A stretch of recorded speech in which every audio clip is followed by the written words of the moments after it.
Good morning, my dear students. A very warm welcome to your economics class. Well, students, in our last class, what did we do? We discussed about the fourth important factor of production, that is human capital. Human capital refers to the attributes or the qualities possessed by an individual which helps the individual to use the various other resources, to utilize the various other resources. Because of the knowledge, because of the training that the people are equipped with, it can transform the human resources into human capital. And students, human capital is superior to physical capital, because physical capital cannot become productive or cannot become useful on their own, right? But they are supposed to be used by the human beings. Without human capital, no one can use the various physical capital. So students, the physical capitals require the help or require the work of the human capital. Without human capital, there will be no physical capital. Okay? Also students, we came to know about the various differences between human capital and physical capital. We came to know about the factors leading to the formation of human capital. What were the factors? Education, training, manpower planning, and health and nutrition.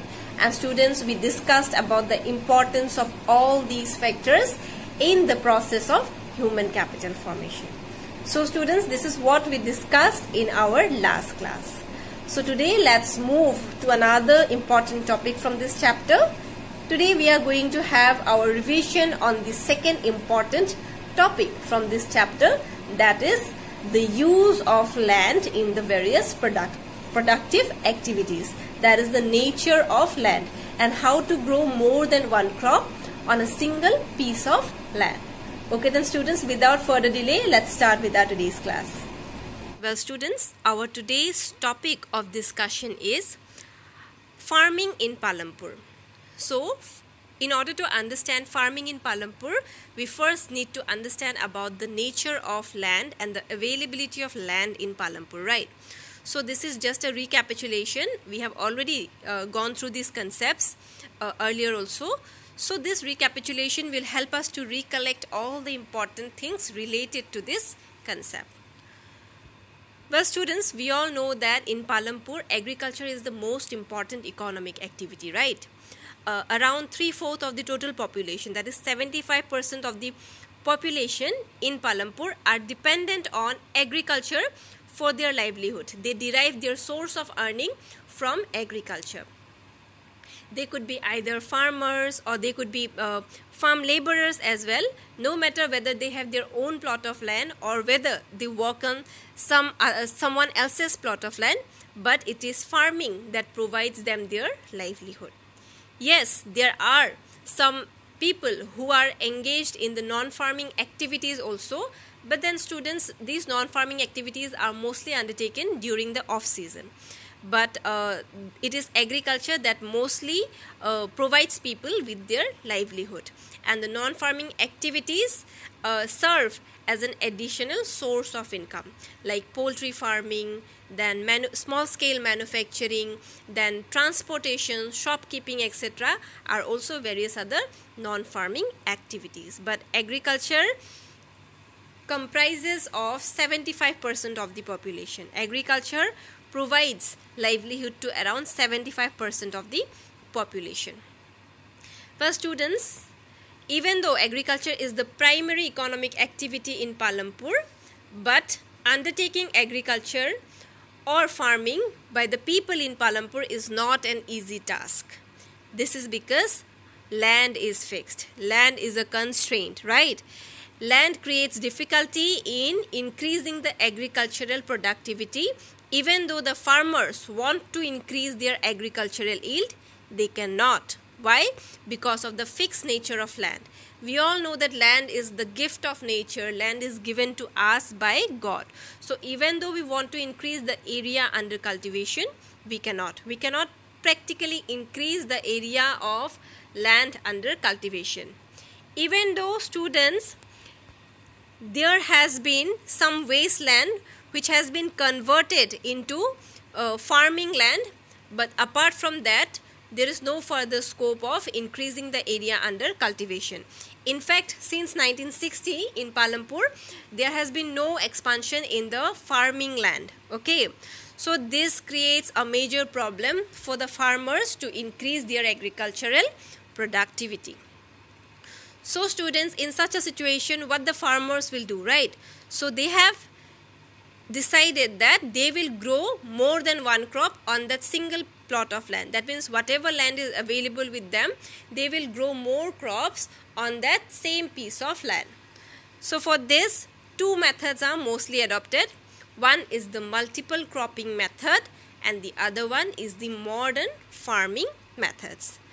But students, before discussing about the multiple cropping and modern farming methods, let us recall that the standard unit of measuring land in Palampur or in the entire economy is hectare. As we have already discussed that Palampur is just a hypothetical village, it is just an imaginary village. It has been taken as an assumption so that whatever conclusions we can derive from Palampur, those can be easily applied to the entire economy, to the entire country, right? So hectare is the standard unit of measuring land. Although in some villages, some local units are also used to measure land. For example, Bigha, I think you might have heard of Bigha, right? So Bigha, Ginta, these are various local units which are used for measuring land. But the standard unit which is acceptable across the country is hectare. Okay. So students, let's now move to the multiple cropping method. So multiple cropping methods basically means growing of more than one crops on a single plot of land according to the different seasons. That means crops are grown according to the suitability of the season. How? The question is how, right? So students, for example, during the rainy season, which is mostly suitable for kharif crops, that is the crops which grow well in the rainy season, the farmers in Palampur grow crops like jowar and bajra. So in the rainy season, kharif crops such as jowar and bajra are grown, which are mostly used to feed the cattle. Cattle, as we all know, are very important in the village areas because they help the farmers in having an additional source of income by helping them to transport goods from the village to the market. Also, sometimes they are used for the purpose of agriculture as well, for plowing the field, etc. So students, the crops grown in the rainy season are used to feed the cattle. Then students, after the rainy season, in between October and December, potatoes are grown. Okay. Then in the winter season, students, the rabi crops are grown. Rabi crops are basically those crops which are suitable to be grown in the winter season. So in the winter season, which crops are grown? Basically wheat is grown in the winter season. And students, apart from wheat, then potato and jowar and bajra, sugarcane is also cultivated in Palampur.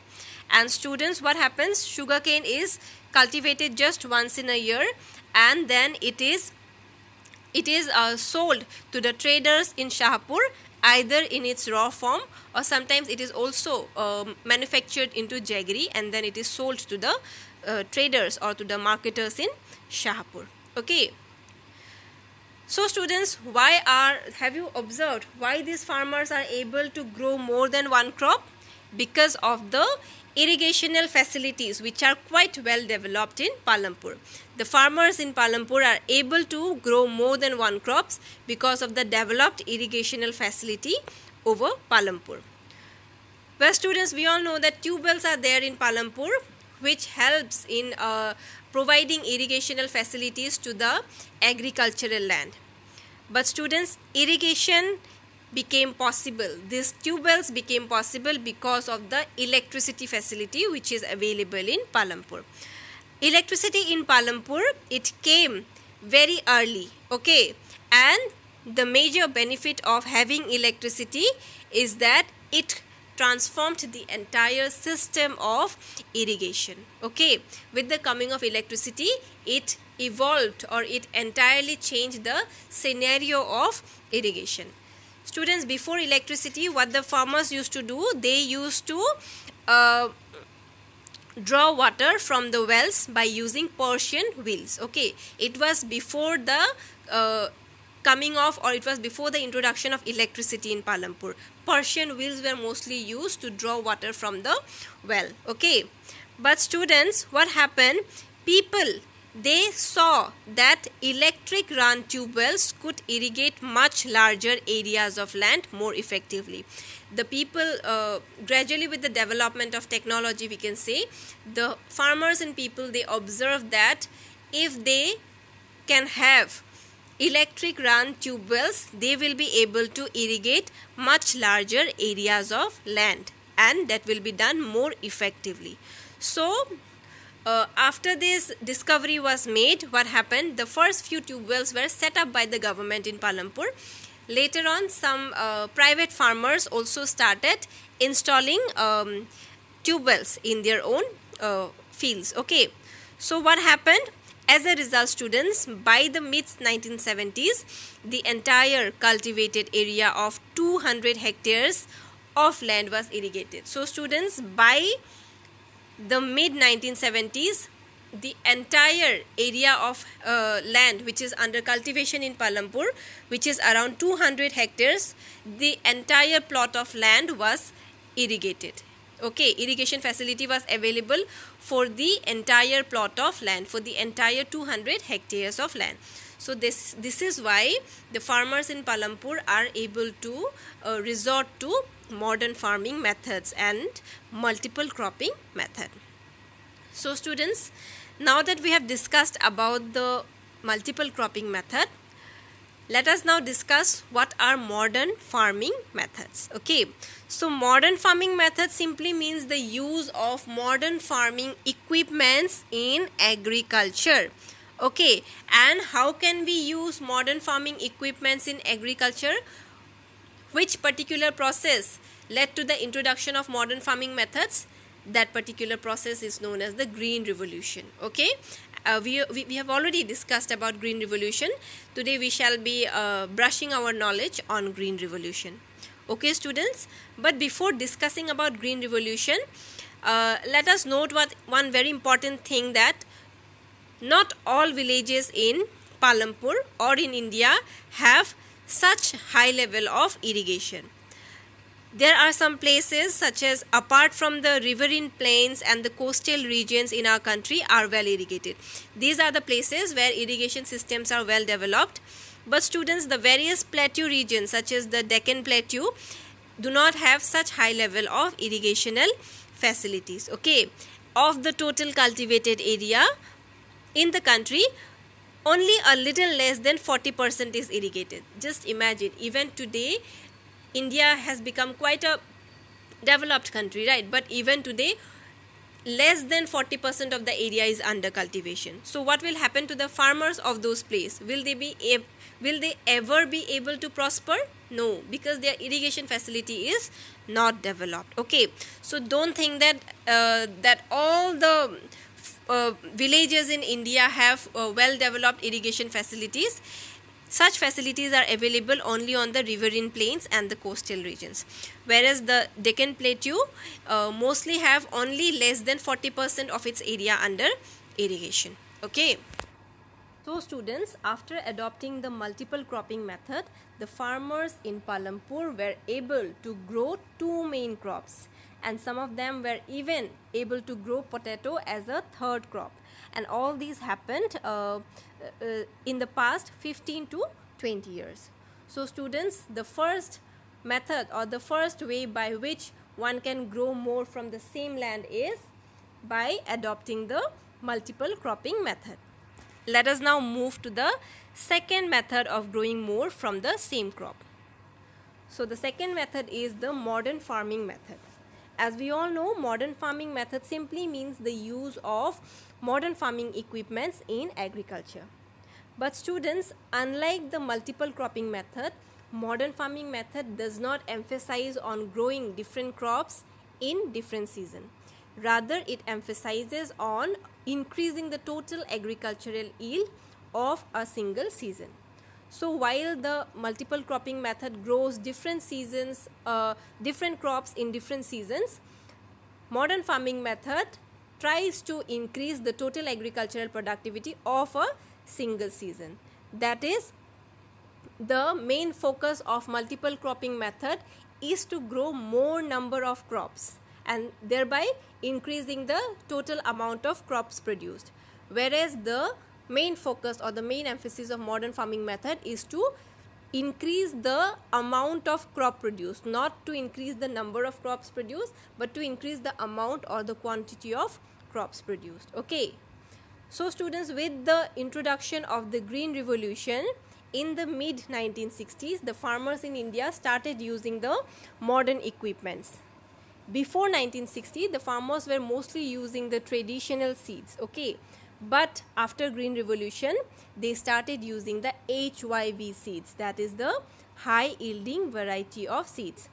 Before Green Revolution, the farmers were using cow dung and other natural manure as the fertilizers. But after Green Revolution, they started using the chemical fertilizers, the chemical pesticides. Okay.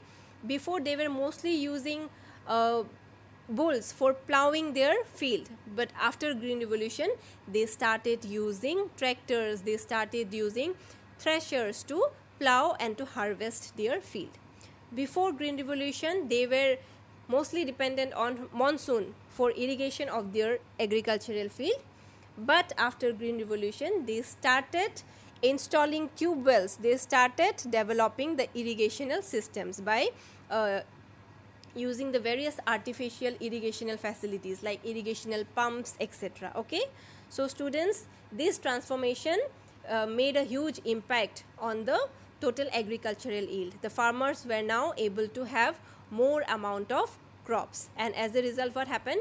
They were also able to sell the extra amount of crops grown in the market, and that also generated their income. That led to an increase in their income. They could now have more income from agriculture. Okay. So students, the Green Revolution process introduced the farmers to variety of modern equipments like the HYV seeds, chemical fertilizers, insecticides, pesticides, tractors, threshers, irrigational pumps, etc. etc. Well students, one very important question is given in this page. Is it important to increase the area under irrigation? Why? So yes, we have already done this question. 9B has already done this question. I am not sure about 9A and 9C. So students, if you all have not done this question, kindly do this question. Okay. So for this question, you have to write your answer as yes, it is very important to increase the area under irrigation, because we all know that agriculture is the most important economic activity in most of the places till today, and the farmers in such a situation cannot rely solely on rainfall to irrigate their land. They need a safe and secure system of irrigation so that they can have more yield, so that they can increase their productivity of the land. So that is why it is very important to increase the area under irrigation, because the farmers cannot remain dependent on monsoon, right? So that is why it is important to increase the area under irrigation. So students, the farmers of Punjab, Haryana and Western Uttar Pradesh were the first ones to try out, or the first ones to experiment with this modern farming equipments. Okay. And the farmers, what they did, they set up tube wells for irrigation. They started using HYV seeds, chemical fertilizers, pesticides, and some of them even bought the various machineries like tractors and threshers, etc. Okay. And all these students made farming very easy for them. They started having more and more crops. They started growing more and more. Okay. And they were rewarded with higher yields of wheat. So students, what happened as a result? The quantity of wheat grown increased from 1300 kg per hectare to 3200 kg per hectare. Okay. So it increased by 1900 kg per hectare. So you can see the difference. Okay. While they were using traditional methods, they could only have 1300 kg of crop per hectare, but with the use of the modern farming methods they could now have 32 kg. So this led to a massive increase in their agricultural productivity. Okay, so this made the farmers sell their surplus output in the market. So this led to a increase in the income of the farmers. So students, this is all about today's class. We have come to know today about the fixed nature of land and how the farmers try to overcome this difficulty by adopting two important methods. First is multiple cropping and second one is modern farming methods. Okay, so by using these two methods, farmers can grow more from the same land. Well students, these are some questions from the Me and Mine worksheet. I actually don't know which of these questions are done by 9A and 9C. But students, I will suggest you go through these questions. Some of these questions you might have already done. If you have already done it, no need to do those questions. Only do the questions which you have not done. Okay students, so the first question is, Green Revolution was successful for increase in the production of which crops? So for some crops Green Revolution was more successful. So I think it was wheat and rice. So you go through your textbook, you will find all the answers. Try to solve these answers. These are your homework. Okay students, and this is your homework for all 9A, 9B and 9C. Some of the questions which you have already done, no need to do them, only do the ones which you have not done. And in case you find any doubt, if you find any difficulty or if you have any doubt, please do contact me. I will surely help you. Okay students, on this note, let's end today's class here. Thank you, take care and stay safe.